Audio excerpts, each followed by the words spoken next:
ಶ್ರೀಗುರುಭ್ಯೋ ನಮಃ ಪರಮಗುರುಭ್ಯೋ ನಮಃ. ಶ್ರೀಮದಾನಂದತೀರ್ಥಭಗವತ್ಪಾದಾಚಾರ್ಯಗುರುಭ್ಯೋ ನಮಃ. ವ್ಯಾಸಾಯ ಭವನಾಶಾಯ ಶ್ರೀಶಾಯ ಗುಣರಾಶಯೇ ಹೃದ್ಯಾಯ ಶುದ್ಧವಿದ್ಯಾಯ ಮಧ್ವಾಯ ಚ ನಮೋ ನಮಃ.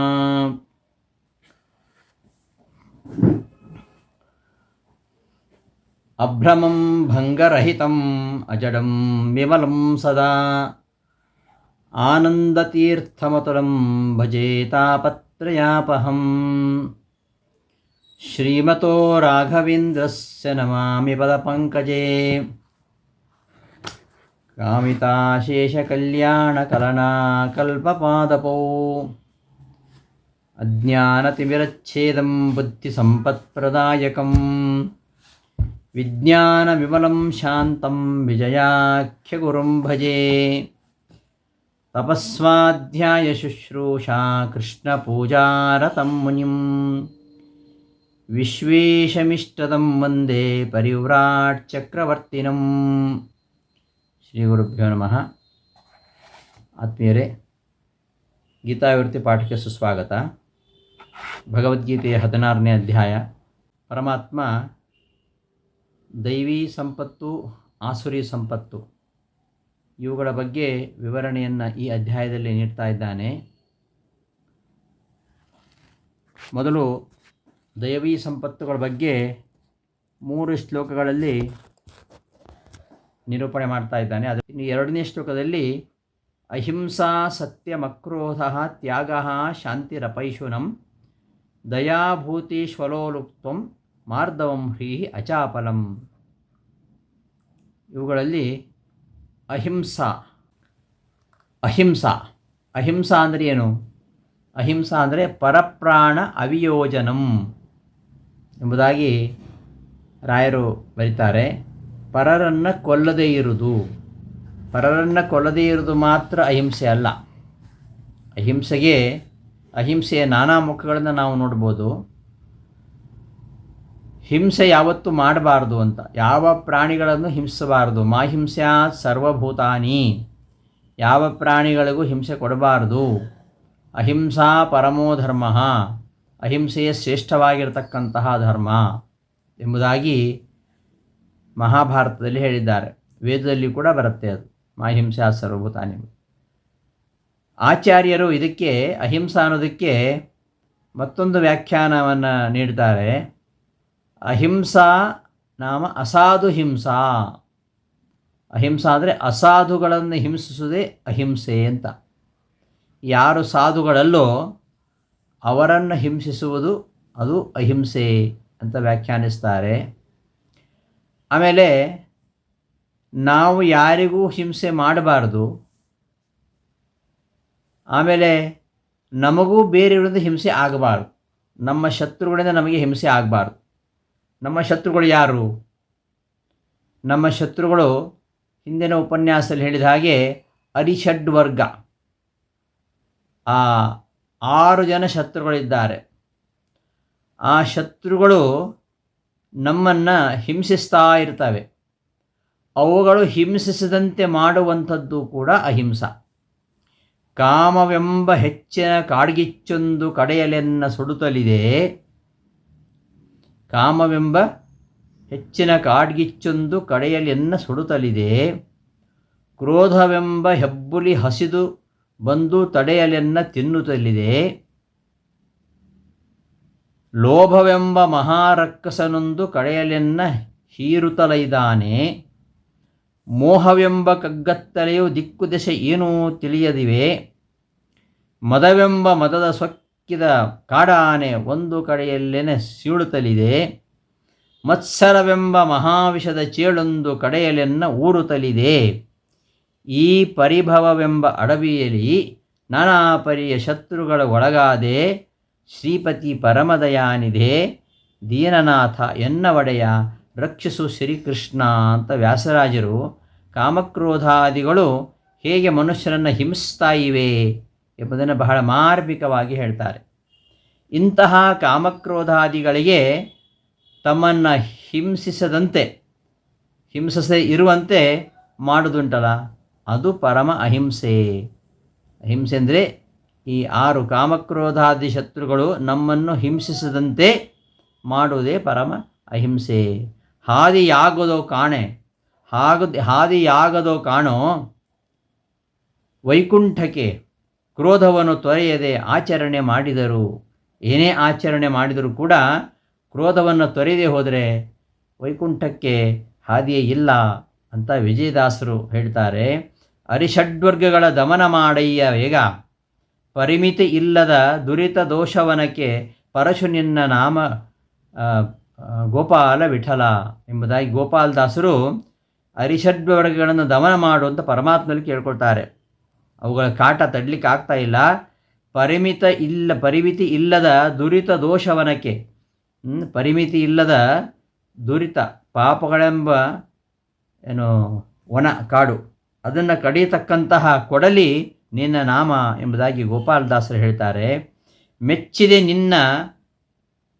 ಮೆಚ್ಚಿದೆ ನಿನ್ನ ಪಾದ ಗೋಪಾಲ ವಿಠಲ, ನುಚ್ಚು ಮಾಡಯ್ಯ ಕಾಮಕ್ರೋಧಾದಿಗಳೆಂಬೋವು ಎಂಬುದಾಗಿ ಗೋಪಾಲದಾಸರು ಇನ್ನೊಂದು ಕಡೆ ಹೇಳ್ತಾರೆ. ಹೀಗೆ ಅರಿಷಡ್ ವರ್ಗಗಳನ್ನು ಗೆದ್ದು ಅವುಗಳಿಂದ ತನಗೆ ಹಿಂಸೆ ಆಗದಿರುವಂತೆ ಮಾಡುವುದೇ ಅಹಿಂಸೆ. ತಾನು ಯಾರನ್ನೂ ಹಿಂಸೆ ಮಾಡದೇ ಇರುವುದು ಮತ್ತು ಯಾರಿಂದಲೂ ತಾನು ಹಿಂಸೆಗೆ ಒಳಗಾಗದೇ ಇರುವುದು, ಇವುಗಳನ್ನು ಅಹಿಂಸೆ ಅಂತ ಹೇಳುವುದು. ಇಂತಹ ಕಾಮಕ್ರೋಧಾದಿ ಅರಿಷಡ್ವರ್ಗಗಳಿಂದ ರಾಯರು ಯಾವತ್ತೂ ಹಿಂಸೆಗೆ ಒಳಗಾಗಿರಲಿಲ್ಲ.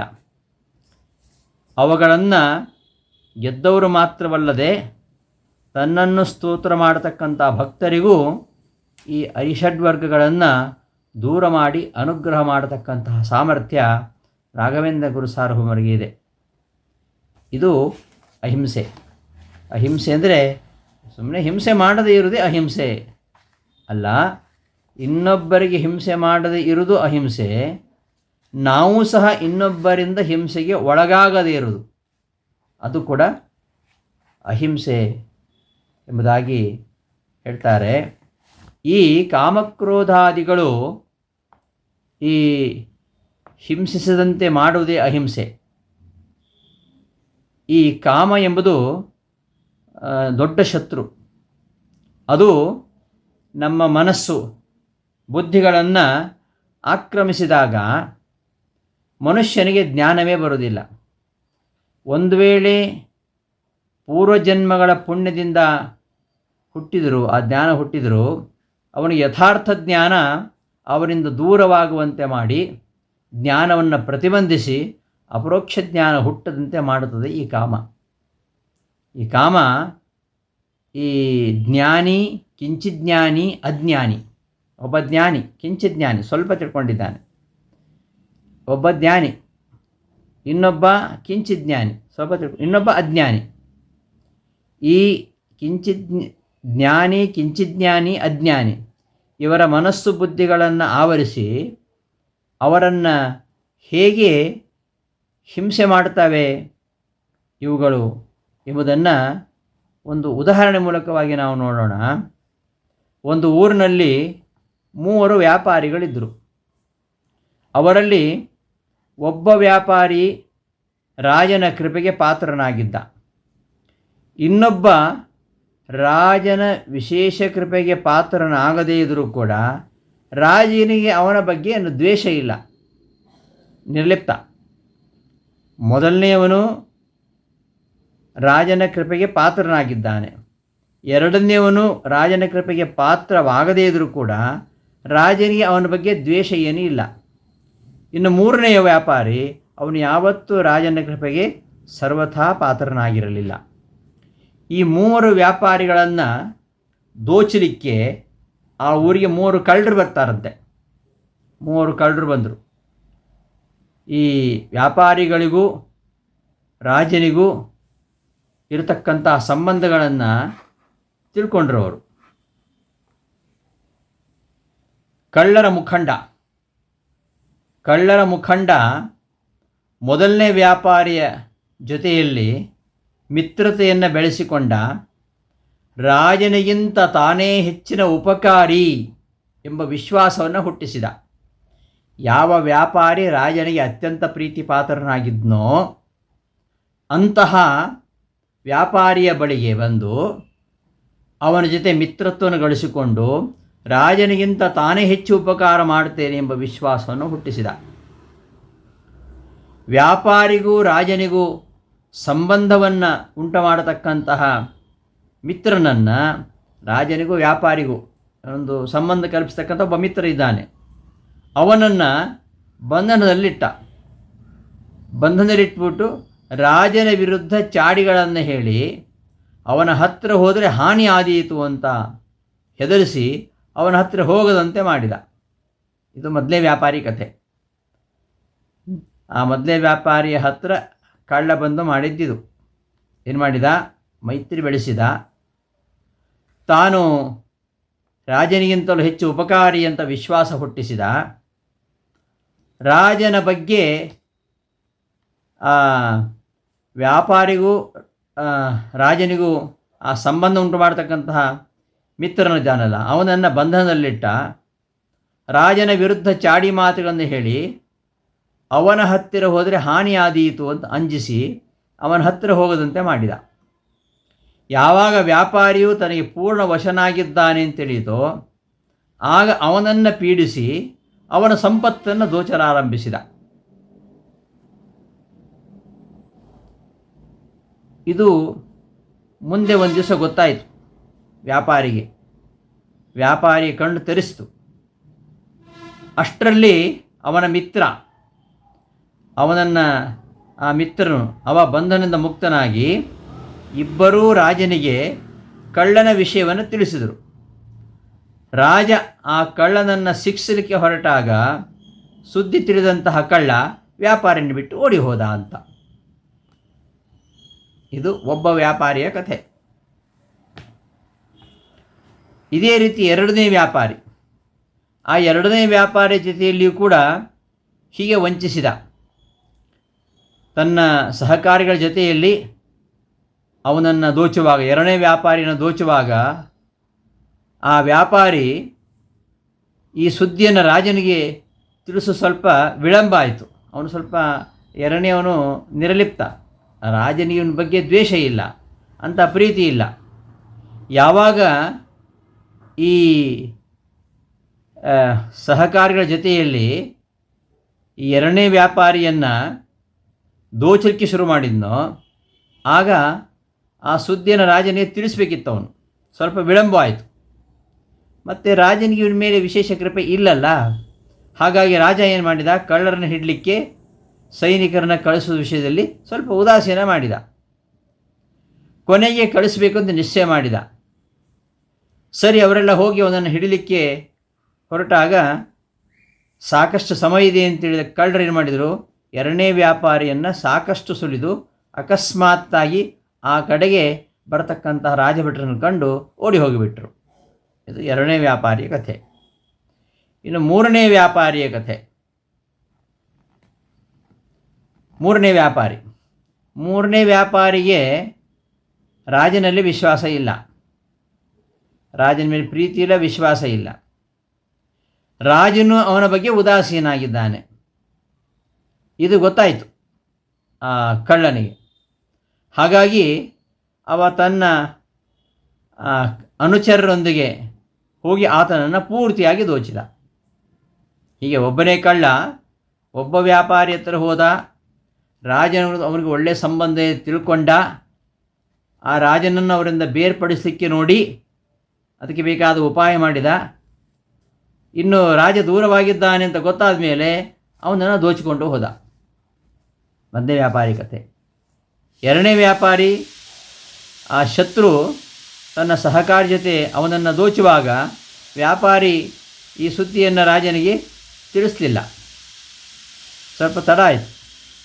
ಮತ್ತು ರಾಜನಿಗೆ ವಿಷಯ ಗೊತ್ತಾದರೂ ಕೂಡ ಅವನು ಸ್ವಲ್ಪ ಉದಾಸೀನ ಮಾಡಿದ. ಹೇಳಿ ಕಳಿಸ್ಬೇಕು ಅಂತ ನಿಶ್ಚಯ ಮಾಡಿದ. ಆದರೆ ಅವ್ರು ಬರಲಿಕ್ಕೆ, ರಾಜನಿಗೆ ಬರಲಿಕ್ಕೆ ಸ್ವಲ್ಪ ಸಮಯ ಬೇಕಲ್ಲ. ಹಾಗಾಗಿ ಕಳ್ಳರು ಏನು ಮಾಡಿದರು, ಅವ್ರು ಬರೋದ್ರೊಳಗೆ ವ್ಯಾಪಾರಿನ ಸಾಕಷ್ಟು ಸುಲಿಗೆ ಮಾಡಿ ಓಡಿ ಹೋದ. ಮೂರನೇ ವ್ಯಾಪಾರಿ, ಅವನಿಗೆ ರಾಜನಲ್ಲಿ ವಿಶ್ವಾಸ ಇಲ್ಲ, ರಾಜನು ಅವನ ಬಗ್ಗೆ ಉದಾಸೀನಾಗಿದ್ದಾನೆ. ಆದ್ದರಿಂದ ಅವನ ಅನುಚರರಾಗಿರ್ತಕ್ಕಂತಹ ಕಳ್ಳರು ಅವನನ್ನು ಪೂರ್ತಿಯಾಗಿ ದೋಚಿದರು. ಇದು ಈ ವ್ಯಾಪಾರಿಗಳ ಕಥೆ. ಈ ಕಥೆಯಲ್ಲಿ ಮೊದಲನೇ ವ್ಯಾಪಾರಿ ಅಂದರೆ ಯಾರು? ಮೊದಲನೇ ವ್ಯಾಪಾರಿ ಅಂದರೆ ಜ್ಞಾನಿ. ನಂದೇಳಿ ಜ್ಞಾನಿ, ಕಿಂಚಿಜ್ಞಾನಿ, ಅಜ್ಞಾನಿ. ಈ ಮೂವರನ್ನು ಕಾಮ ಹೇಗೆ ಹಿಂಸಿಸತ್ತೆ ಎಂಬುದಕ್ಕೆ ಉದಾಹರಣೆಯಾಗಿ ಕಥೆ ಹೇಳಿದ್ದು. ಮೊದಲನೇ ವ್ಯಾಪಾರಿ ಅಂದರೆ ಶಾಸ್ತ್ರಾಧ್ಯಯನ ಮಾಡಿ ಜ್ಞಾನ ಗಳಿಸಿದಂತಹ ಜ್ಞಾನಿ. ಅವನಿಗೊಬ್ಬ ಮಿತ್ರ ಇದ್ದಾನೆ.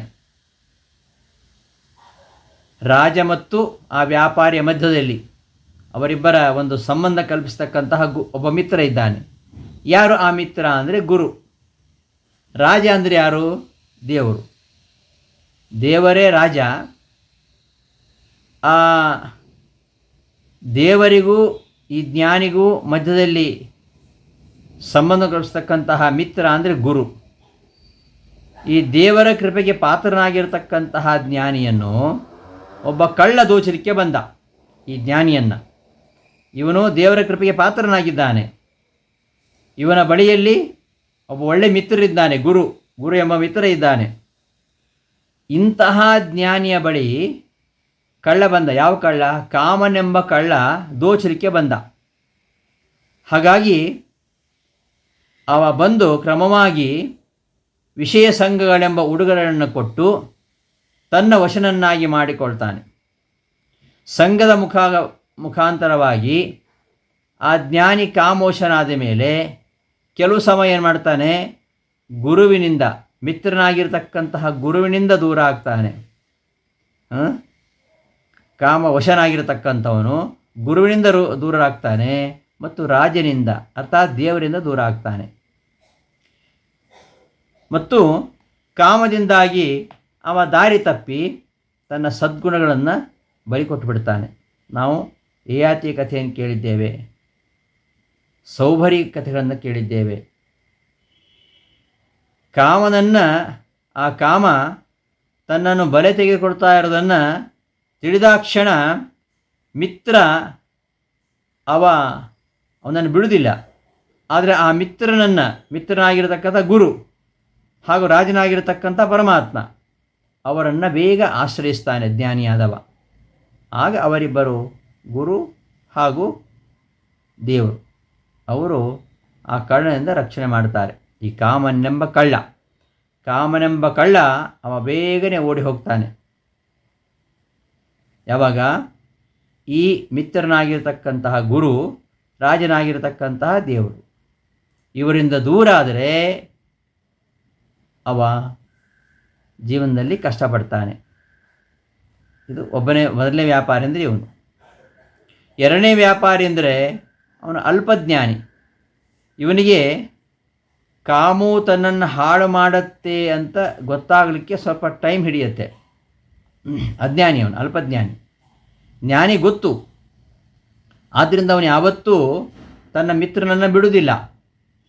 ಆದರೆ ಆ ಮಿತ್ರ ದೂರ ಆಗುವ ಹಾಗೆ ಮಾಡಿ ಕಾಮ ಏನು ಮಾಡುತ್ತೆ?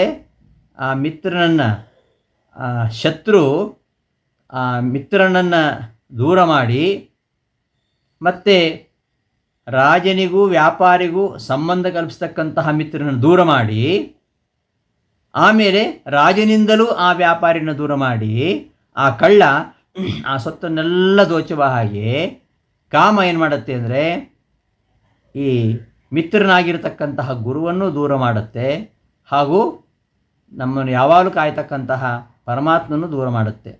ಆ ಥರ ಮಾಡುವ ಮೂಲಕವಾಗಿ ಅದು ನಮ್ಮಲ್ಲಿರ್ತಕ್ಕಂತಹ ಎಲ್ಲವನ್ನು ದೋಚಿ ಬಿಡ್ತದೆ.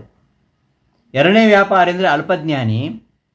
ಇವನಿಗೆ ಜ್ಞಾನ ಕಡಿಮೆ ಇರೋದರಿಂದ ಇವನಿಗೆ ಕಾಮು ಹಾಳು ಮಾಡ್ತಾ ಇರುತ್ತೆ.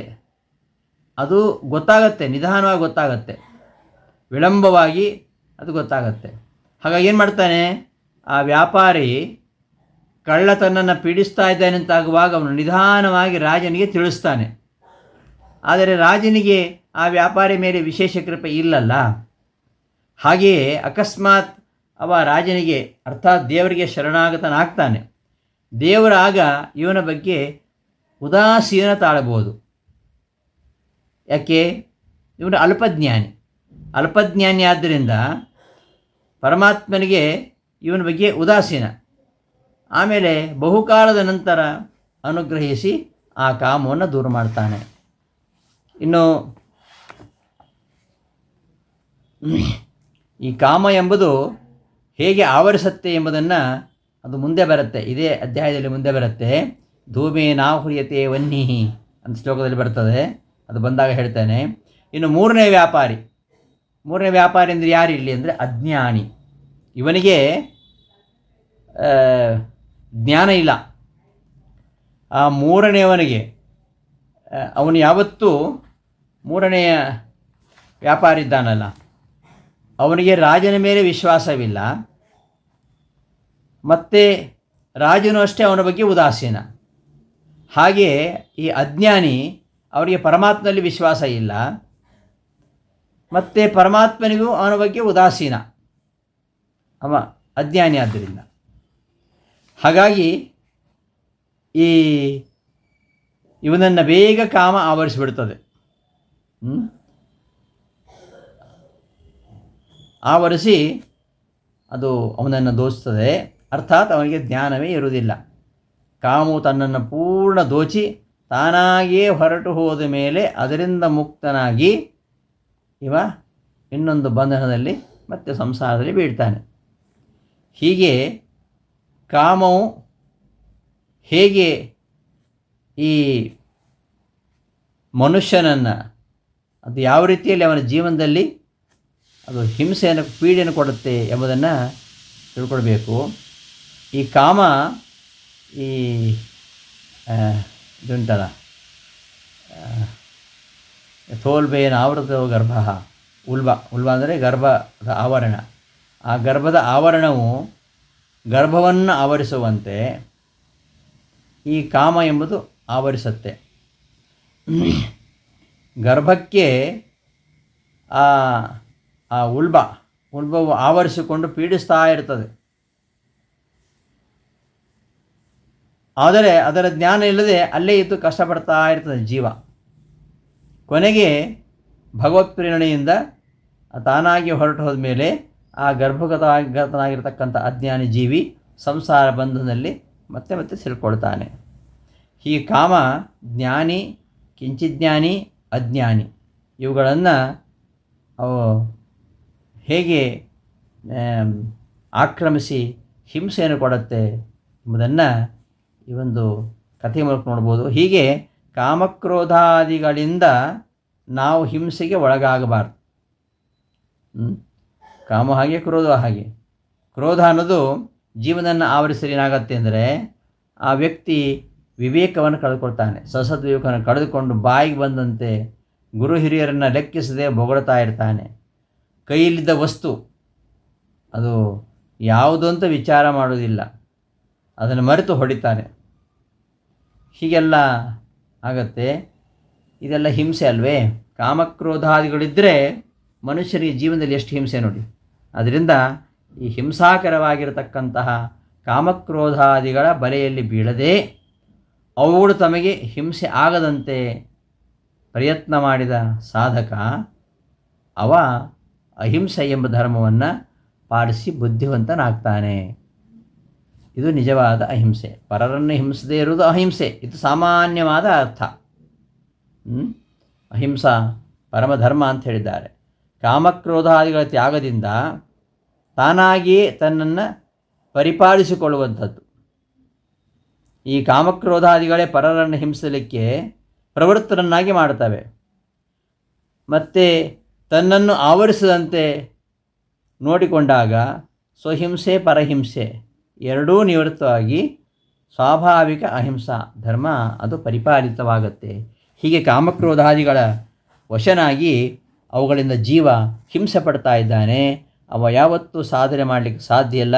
ಅವನು ಯಾವತ್ತೂ ಪರಮಾತ್ಮನ ಪ್ರೀತಿಯನ್ನು ಗಳಿಸಲಿಕ್ಕೆ ಸಾಧ್ಯ ಇಲ್ಲ. ಕಾಮಕ್ರೋಧಾದಿಗಳ ವೇಗವನ್ನು ತಡೆದವ ಅವ ವೇದಶಾಸ್ತ್ರವನ್ನು ಓದಿದರೂ ಕೂಡ ಪ್ರಯೋಜನ ಇಲ್ಲ ಅಂತ ಹೇಳ್ತಾರೆ. ವೇದ ಚತುಶಾಸ್ತ್ರ ಪುರಾಣ ಸ್ಮೃತಿ ರಹಸ್ಯ ಓದಿಕೊಂಡು ವಾದ ಮಾಡಿ ಜಯಿಸಿದರೇನು? ಓದನಾದಿ ಮುಂತಾದ ದಾನ ಧರ್ಮಗಳನ್ನು ಅಗಾಧವಾಗಿ ನಿತ್ಯ ಮಾಡಿದರೇನೋ ಏನೋ? ಈ ಧಾರಣಿಯೊಳಗಿದ್ದು ತೀರ್ಥ ತಿರುಗಿ ಸಾಧು ಎಂದೆನಿಸಿಕೊಂಡು ಖ್ಯಾತನಾದರೇನು? ಸಾಧಿಸಿ ನಾನಾವೃತ ದೇಹ ದಂಡಿಸಿ ವಿರೋಧವಾಗದ ಕರ್ಮ ಮಾಡಲೇನು ಏನೇನೋ? ಆದಿ ಮೊದಲು ಬಿಡಿದು ಒಂದೊಂದೇ ಬಿಡದೆ ಮಹಾರಾಧನ ಮಾಡಿ ಕೇವಲ ಸಿದ್ಧನಾದರೇನು? ಹಾದಿಯಾಗದು ಕಾಣೋ ವೈಕುಂಠಕ್ಕೆ ಕ್ರೋಧವನ್ನು ತೊರೆಯದೆ ಆಚರಣೆ ಮಾಡಿದರು. ಓದಿ ಮರುಳಾದರೇನು ಎಲೋ ಮನವೇ? ಇನಿತು ಮಾತ್ರವಾದರೂ ಸೈರಿಸದಿರಲು ನಿನಗೆ ವೈದಿಕ ಮಾರ್ಗವೆಂದು ದೊರಕುವುದೋ? ಮಾಧವ ಮೆಚ್ಚನು ಮನೋರಥ ಸಿದ್ಧಿಸದು ಕ್ರೋಧ ತೊರೆದು ಹರ್ಷನಾಗುವ ತನಕ. ಎಲ್ಲ ರೋಗವನ್ನು ಕಳಕೊಂಡು ನಾಲಿಗೆ ಮುಳ್ಳೂರಿಕೊಂಡು ತೆರೆದಂತಾಯಿತಲ್ಲೋ. ಹೊಲ್ಲೆ ಮನಸ್ಸು ಕೇಳು ಹಿತವಾದ ಮಾತು, ಅಲ್ಲಿಗಲ್ಲಿಗೆ ಸರ್ವವು ತೊರೆದು ಈ ಕೋಪವನ್ನೇ ಚೆಲ್ಲಿ ಬಿಡದಲಿಪ್ಪ ಭಾಗ್ಯವಾವುದು ಕೇಳು. ಬಲ್ಲಿದ ತನವಲ್ಲ ಇದು ಬಂದು ಆಶ್ರಯಿಸಿ ಎಲ್ಲ ತಿರುಗಿ ಬಂದು ಸೇರಿಕೊಳ್ಳುತ್ತಲಿಹು. ಬಲ್ಲವನೇ ಬಲ್ಲ ವಿಜಯ ವಿಠಲರೇಯ, ಸೊಲ್ಲು ಲಾಲಿಸನೋ ಕೋಪವುಳ್ಳವ, ಬಿಡು ಕೋಪವ ಸಾರಿದೆ ಕೊಡುವ ವಿಜಯ ವಿಠಲ ಜ್ಞಾನ ಭಕುತಿ ಗತಿ ಎಂಬುದಾಗಿ ವಿಜಯದಾಸರು ಒಂದು ಕಡೆ ಸುಳಾದಲ್ಲಿ ಹೇಳ್ತಾರೆ.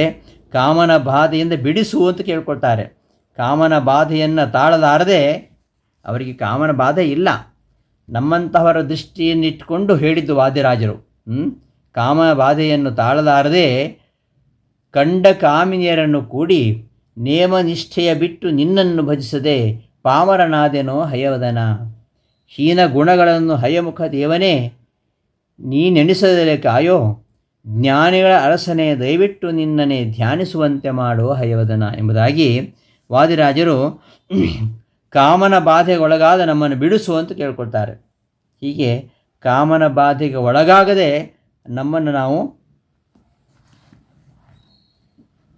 ಕಾಮನ ಬಾಧೆಯಿಂದ ಬಿಡಿಸ್ಕೊಳ್ಬೇಕು. ಕುರಿಯಂತಿರುವ ಜೀವಕ್ಕೆ ಕಾಮಕ್ರೋಧಾದಿಗಳು 6 ಹುಲಿಗಳ ಹಾಗೆ ಬೆನ್ನಟ್ಟಿವೆ ಅಂತ ಹೇಳ್ತಾರೆ. ದುರಿತ ಗಜ ಪಂಚಾನನ ನರಹರಿಯ ದೇವರ ದೇವ ಕಾಯೋ ಗೋವಿಂದ. ಒಂದು ಕುರಿಗೆ 6 ಹುಲಿ ಬಂದು ಕವಿದಿವೆ, ಬಂಧನ ಬಿಡಿಸಯ್ಯ ತಂದೆ ಗೋವಿಂದ. ಮಾನಾಭಿಮಾನದೊಡೆಯ ರಂಗವಿಠಲ, ಜ್ಞಾನಿಗಳ ಅರಸನೆ ಕಾಯೋ ಗೋವಿಂದ. ದುರಿತ ಗಜ ಪಂಚಾನನ, ಎಂತಹ ಪಾಪಗಳೆಂಬ ಆನೆಗಳನ್ನು ನಾಶ ಮಾಡತಕ್ಕಂತಹ ಸಿಂಹ ನೀನು, ಅಂತಹ ನೀನು ನಮ್ಮನ್ನು ಕಾಯಬೇಕು ಅಂತ ಹೇಳ್ತಾ ಶ್ರೀಪಾದರಾಜರು ಒಂದು ಕುರಿಗೆ 6 ಹುಲಿ ಬಂದು ಕವಿದೇವೆ. ಒಂದು ಕುರಿ ಅಂದರೆ ಜೀವ. ಈ ಒಂದು ಕುರಿಗೆ 6 ಹುಲಿ, ಈ ಅರಿಷಡ್ವರ್ಗಗಳು ಬಂದು ಕವಿದಿವೆ. ಅದರಿಂದ ತುಂಬ ಹಿಂಸೆ ಆಗ್ತಾ ಇದೆ. ಅವುಗಳ ಬಂಧನ ಬಿಡಿಸಯ್ಯ ತಂದೆ ಮಾನಾಭಿಮಾನದೊಡೆಯ ರಂಗವಿಠಲ ಅಂತ ಶ್ರೀಪಾದರಾಜರು ಕೇಳ್ಕೊಳ್ತಾರೆ. ಹೀಗೆ ಅಹಿಂಸೆ ಅಂದರೆ ಇತರರಿಗೆ ಹಿಂಸೆ ಮಾಡದಿರೋದು ಅಂತ ಅಷ್ಟೇ ಅಲ್ಲ, ನಾವು ಸಹ ಕಾಮಕ್ರೋಧಾದಿಗಳಿಂದ ಹಿಂಸೆಗೊಳ್ಳದಂತೆ, ಅವುಗಳಿಗೆ ವಶರಾಗದಂತೆ ಜೀವನ ಮಾಡಬೇಕು ಅಂತ ಅದರ ಅರ್ಥ ಎಂಬ ವಿಚಾರವನ್ನು ನಾವು ತಿಳ್ಕೊಳ್ಬೋದಾಗಿದೆ. ಈ ದಿನದ ಪಾಠವನ್ನು ಸಮಾಪ್ತಿಗೊಳಿಸ್ತೇನೆ. ಶ್ರೀಕೃಷ್ಣಾರ್ಪಣಮಸ್ತು. ಧನ್ಯವಾದಗಳು.